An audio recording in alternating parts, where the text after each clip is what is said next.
నమస్కారం. సిటీ న్యూస్కు స్వాగతం. నా పేరు కళ్యాణి.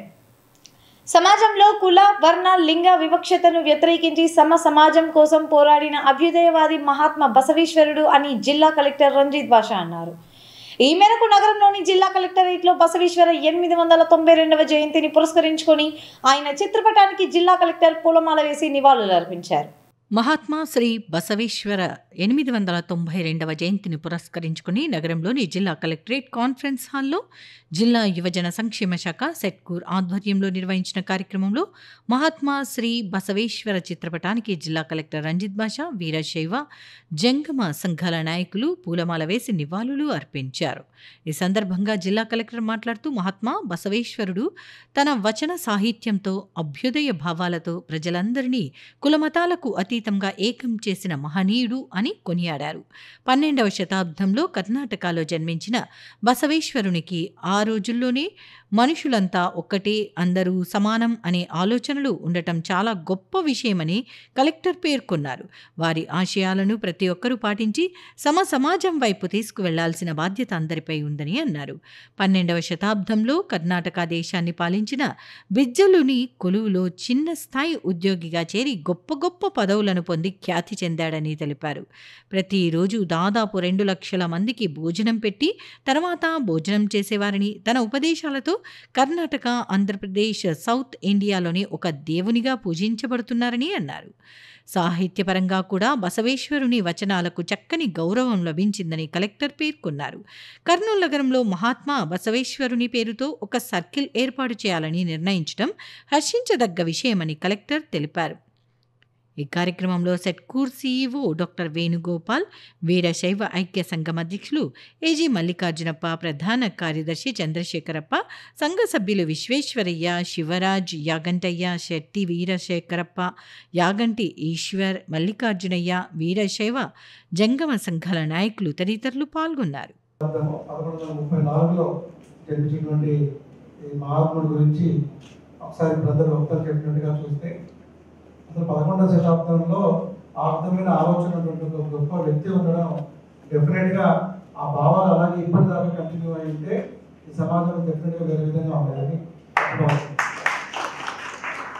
సో అప్పుడు వర్ణ విభేదాలు లేకుండా మనుషులందరూ సమానం అనే ఒక దీంతో వర్ణాలు ఇవన్నీ కాకుండా ఉపనయన టైంలోనే ఇల్లు విడిచి వెళ్ళి కంప్లీట్గా దైవ ధ్యానంలో ప్రజలందరికీ వచనాలు చేస్తూ అంతకుముందు ఆయన చూసుకుంటే ఒక చిన్న ఉద్యోగిగా చేరి ఆ బిజ్జుని మహారాజు కర్ణాటకలో ఆయన అక్కడి నుంచి మళ్ళీ కోశాధికారిగా, తర్వాత మళ్ళీ ప్రధాన మంత్రిగా ఒక రాజ్యంలో దాదాపు 192 లక్షల మందికి భోజనం పెట్టిన తర్వాత భోజనం చేసేవాడు. సరే ఆలోచించండి ఆ టైప్ ఆఫ్. సో అంత చిన్న స్థాయి నుంచి పెద్ద స్థాయికి ఎదగడమే కాకుండా ఎంతో మందికి ఒక మతతత్వాన్ని బోధించి ఒక దేవుడిగా ఇప్పుడు కొలవబడుతున్నాడు. Especially Karnataka and Andhra Pradesh, south ఇండియాలో ఎస్పెషల్లీ ఒక ప్రత్యేకతని మహాత్మాగా పిలువబడుతున్నారు. అంటే డెఫినెట్గా ఆయన చేసినటువంటి ఆశయాలు కావచ్చు, కృషి కావచ్చు, మనం అందరం ఈరోజు చేస్తున్న ఈ విధంగా ఒక భక్తి తత్వాన్ని, అభ్యుదయవాదాన్ని, పరిపాలనా సంస్కరణలను, అలాగే దైవాన్ని మనిషి దగ్గర తీసుకొచ్చాడు. బాగా మనం గమనించవలసింది ఏంటంటే స్పర్శ, తర్వాత ఎంట్రీ. స్పర్శ అంటే దేవునికి ఇప్పుడు వెళ్ళినా కూడా మనం దేవుని మొక్కి నమస్కారం చేసుకోవడానికి కొన్ని చోట్ల అనుమతించదు. అలాగే ఎంట్రీ కొన్ని చోట్ల దేవాలయ ప్రవేశమే లేదు. అలాగే వీరశైవంలో అయితే ఇది లేదు. వీరశైవం అంటేనే పూజా విధానాన్ని బట్టి వాళ్ళని అర్హులుగా నిర్ణయించడం. కాబట్టి ఈయన చేసిన గొప్ప సంస్కరణ ఏమంటే వీరశైవం చరిత్ర అంటే శైవులు అంటే శివుడు ఎప్పుడైతే పుట్టాడో అప్పుడే శైవం పుట్టింది అని అర్థం. శివుడికి వచ్చేవాడే శైవుడు. మరి ఆయన చేసినటువంటి గొప్ప సంస్కరణ ఏమంటే వీళ్ళందరినీ తీసుకుపోయి దేవుళ్ళకి మనము తీసుకుపోతే సమాజపరంగా వ్యతిరేకత రావచ్చు. కాబట్టి దేవుడిని భక్తుల దగ్గర తీసుకొచ్చాడు. అదే ఇష్టలింగ పూజ. ప్రతి ఒక్కరికి లింగ ధారణ ఉంటుంది. ఎవరైతే శివులను నమ్ముతామో వాళ్ళకే లింగ ధారణ చేసేసాడు. వాళ్ళ దగ్గరనే దేవుడు ఉంటాడు. వాళ్ళు రోజు పూజ చేసుకోవచ్చు. పూజ కూడా పూర్తి సంస్కరణ. అప్పటి వరకు ఉన్న సిద్ధాంతం ఏంటంటే గోదానం చేస్తే, సువర్ణ దానం చేస్తే, బంగారం చేస్తే, భూమి ఇస్తే అప్పుడు పుణ్యం వస్తుంది. ఆయన మొత్తాన్ని తీసేశాడు. శివుడి పైన నిరాకారమైన ఒక లింగ రూపం, రాయి రూపంలో ఉన్నటువంటి బట్టలు కట్టుకొని మెడలు వేసుకోవడం అందరికీ ఉన్నాయి మొదట సార్. వాటిని చేతిలో పెట్టుకొని నీళ్ళు వేసేస్తే మొత్తంగా పూజ అయిపోతుంది. ఇదే స్వర్గ మార్గం. కాబట్టి మనిషిని సోమరితనం నుండి మళ్లించి శ్రమ వైపు దించుతూ ఆధ్యాత్మిక సంస్కరణ చేపడుతూ సమానత్వాన్ని సాధిస్తూ ఎట్ ది సేమ్ టైం భారతీయుల జీవన విధానానికి సరైనటువంటి దిశా నిర్దేశం చేసిన ఈ ప్రపంచంలోని అత్యున్నతమైన తత్వ శాస్త్రం బసవిజం. ఈ తత్వాన్ని ఇప్పటికీ భూమి మీద మనిషి ఉన్నంత వరకు బసవిజం అనేది అభివృద్ధి చెందుతూనే ఉంటుంది.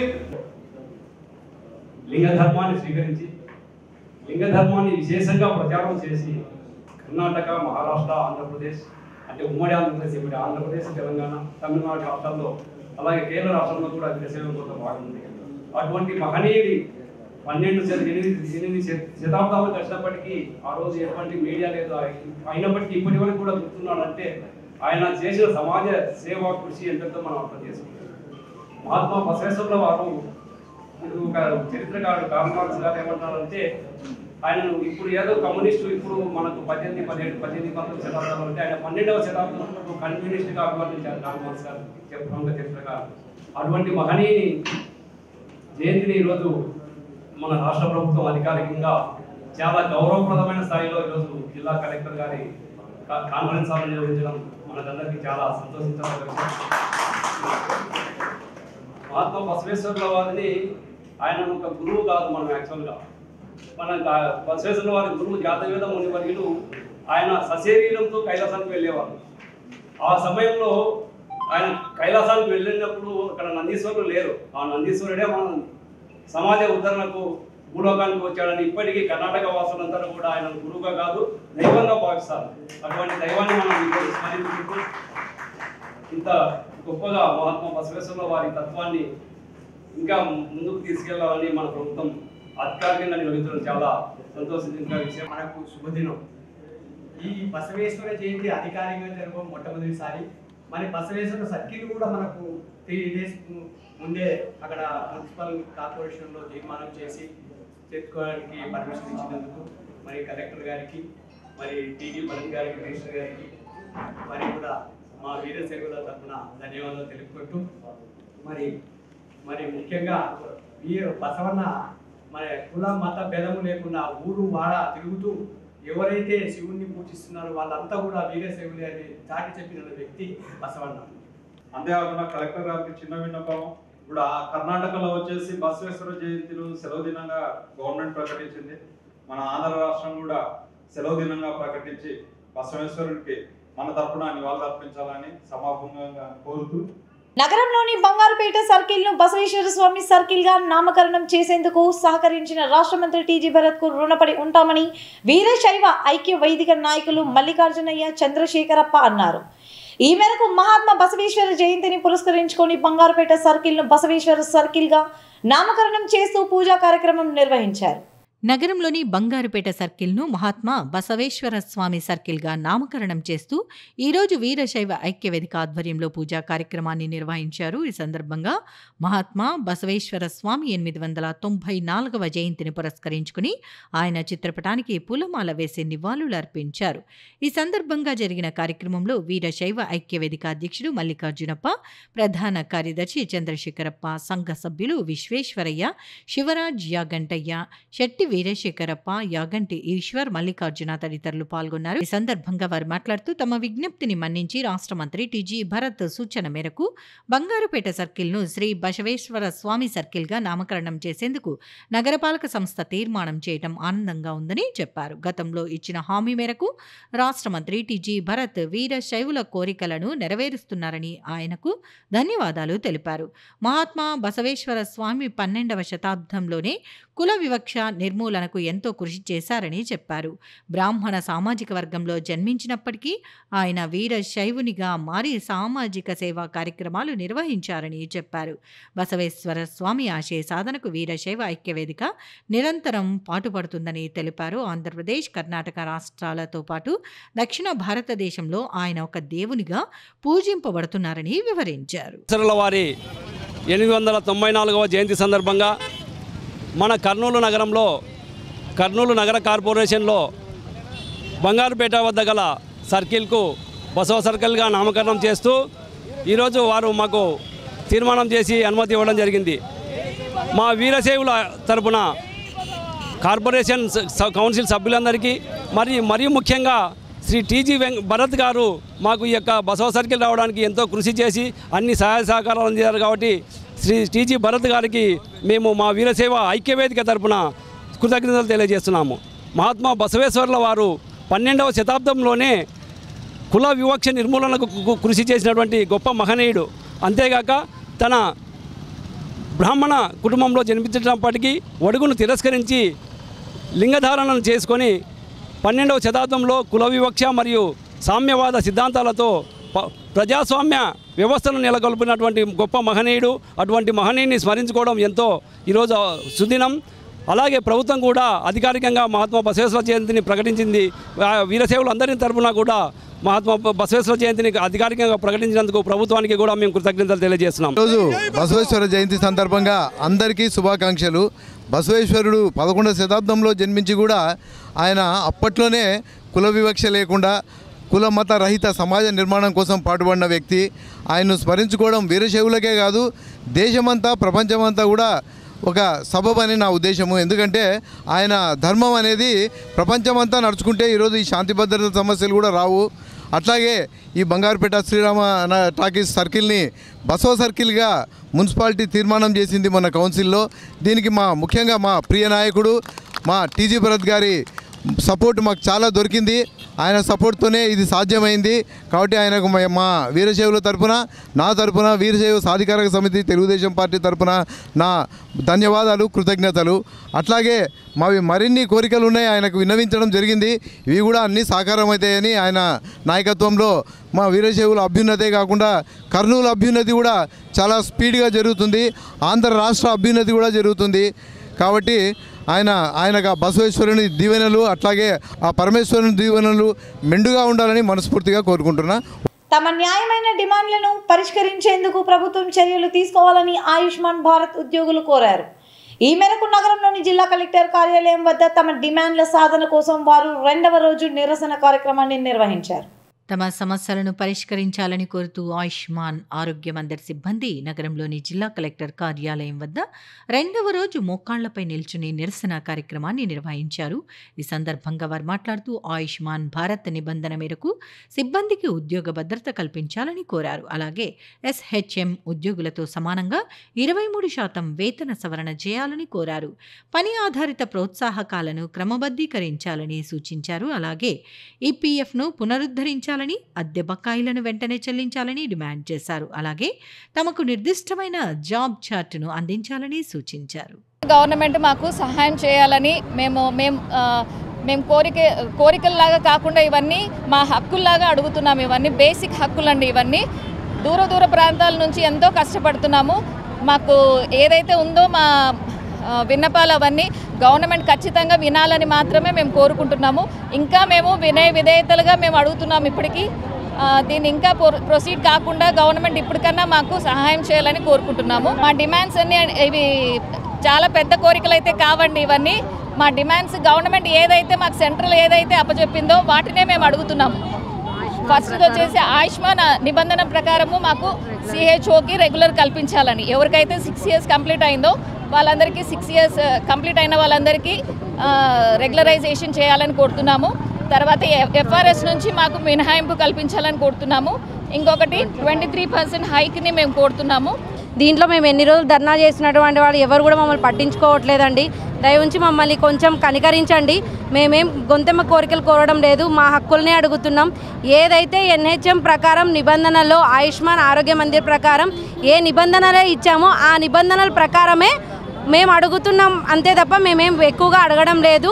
ఆయుష్మాన్ ఆరోగ్య మందిర్ ప్రకారం ఎవరైతే 6 సంవత్సరాలు పూర్తి చేసుకుంటారో వాళ్ళకి రెగ్యులరైజేషన్ అనేది మీరే ఇచ్చారు, దాన్నే మేము అడుగుతున్నాము. NHM ఉద్యోగులతో పాటు 189 క్యాడర్లకు మీరు చేసిన PRCని మాకొక్కటే ఎందుకు ఎగ్జంప్షన్ చేశారు, మాకొక్కటి ఎందుకు ఇవ్వట్లేదు, మాకు కూడా ఇవ్వండి. EPF ప్రతి ఒక్క చిన్న ఉద్యోగి నుంచి కంజంక్టర్ వర్కర్ నుంచి ఉంటుంది, ప్రైవేట్ హాస్పిటల్స్లో ఉంటుంది, ప్రతి చోట ఉంటుంది. అట్లాంటిది మాకెందుకు EPF కట్ చేశారు? మేము వర్కర్స్ కాదా? మేమేం వర్క్ చేయట్లేదా? ఎందుకు EPF మాకొక్కటే ఎగ్జంప్షన్ ఇచ్చారు? 25,000 ఇస్తూ ప్లస్ పని ఆధారితంగా 15,000 ఇస్తున్నారు. కానీ ఈరోజు మీ గవర్నమెంట్లో పనిచేస్తున్నటువంటి 10,032 మందిలో 5,000 మందికి 0 ఇన్సెంటివ్స్ వస్తున్నాయి. ఆ 0 ఇన్సెంటివ్స్ మేమేం చేయడం లేదా? మేమేం పని ఆధారితంగా వస్తున్న ఇన్సెంటివ్స్ మాకు ఎందుకు వేయడం లేదు? ఇంకా మీరు ఇచ్చినటువంటి మెటర్నిటీ లీవ్స్లో ఎక్స్టెండ్ చేసి పిల్లకి ఏ కూడా మేము పెట్టుకోలేకుండా ఉన్నాం. దయచేసి గుర్తించండి. అవినీతి రహిత సమాజ నిర్మాణంలో ప్రతి ఒక్కరూ భాగస్వాములు కావాలని జిల్లా ఏసీబీ నూతన డీఎస్పీ సోమన్న కోరారు.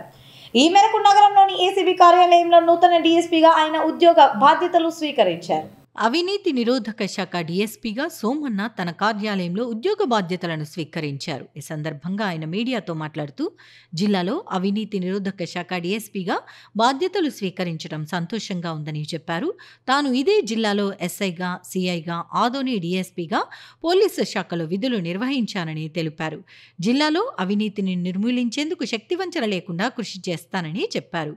ఎవరైనా పనులు చేసేందుకు డబ్బులు అడిగితే తమకు సమాచారం అందించాలని, తమకు సమాచారం అందించిన వారి వివరాలను గోప్యంగా ఉంచడంతో పాటు వారికి అవసరమైన రక్షణ కల్పిస్తామని చెప్పారు. అలాగే తమను నేరుగా కలవలేని వారు టోల్ ఫ్రీ నంబర్ 1064కు కానీ తన మొబైల్ నంబర్ 9440446178 నంబర్ను కానీ సంప్రదించవచ్చని ఆయన తెలియజేశారు.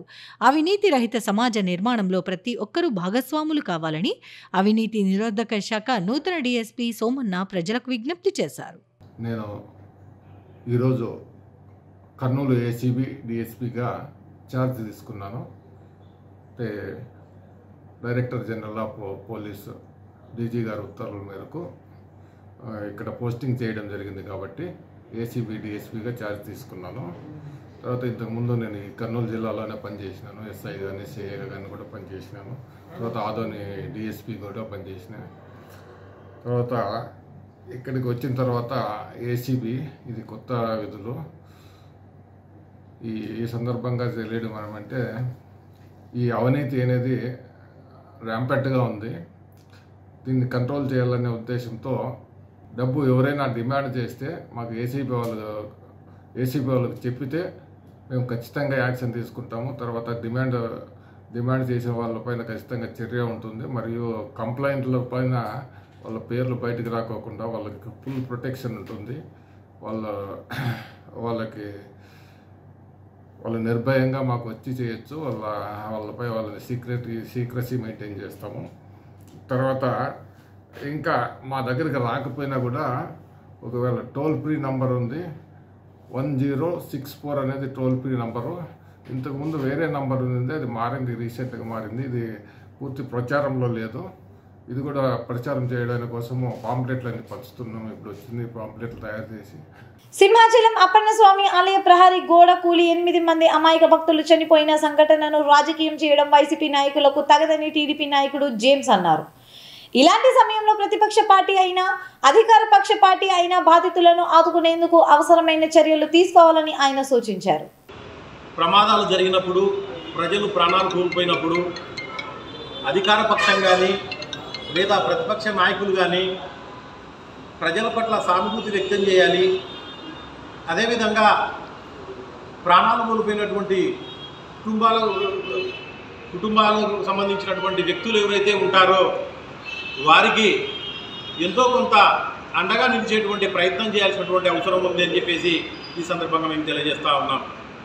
కానీ ఈరోజు వైఎస్ఆర్ కాంగ్రెస్ పార్టీకి సంబంధించినటువంటి నాయకులు కానీ అదేవిధంగా వైఎస్ జగన్మోహన్ రెడ్డి గారు కానీ ఈరోజు సింహాచలం అప్పన్నస్వామి దేవస్థానంలో ప్రహరీ గోడ కూలి అమాయకమైనటువంటి ప్రజలు, భక్తులు ఈరోజు ప్రాణాలు కోల్పోతే ఎన్డీఏ కూటమి ప్రభుత్వం పైన, ప్రియతమ నేత నారా చంద్రబాబు నాయుడు గారి పైన దేవాలయం ప్రహరీ గోడ నిర్మించలేని ముఖ్యమంత్రి గారు రాజధాని నిర్మిస్తారా అని చెప్పేసి ఈరోజు విమర్శలు చేయడం చాలా సిగ్గుచేటని చెప్పేసి ఈ సందర్భంగా మేము తెలియజేస్తూ ఉన్నాం. అయ్యా జగన్మోహన్ రెడ్డి గారు 2019 ఎన్నికల్లో ఈ రాష్ట్ర ప్రజలు 151 స్థానాలలో మిమ్మల్ని గెలిపించి 22 మంది ఎంపీలను గెలిపించి మీకు రాష్ట్ర ముఖ్యమంత్రిగా అవకాశం కల్పిస్తే 5 ఏళ్ళు పరిపాలన కొనసాగించారు. 5 ఏళ్ల పరిపాలనలో ఈ రాష్ట్రానికి రాజధాని నిర్మించలేకపోయారు, పోలవరం ప్రాజెక్టును నిర్మించలేకపోయారు, విశాఖకు రైల్వే జోన్ తేలేకపోయారు. అదేవిధంగా విశాఖ స్టీల్ ప్లాంట్ ప్రైవేటీకరణ విషయంలో గట్టిగా అడ్డుకోలేకపోయారు. చేతగాని అసమర్థులు మీరు. మీ ప్రభుత్వ హయాంలో కచ్చులూరు బోటు ప్రమాదం జరిగి అనేక మంది అమాయక ప్రజలు ప్రాణాలు కోల్పోతే దానికి మీరు ఎవ్వరు కూడా బాధ్యత వహించలేదు. ఇంతటితో సిటీ న్యూస్ సమాప్తం. తిరిగి రేపటి సిటీ న్యూస్లో కలుద్దాం. నమస్తే.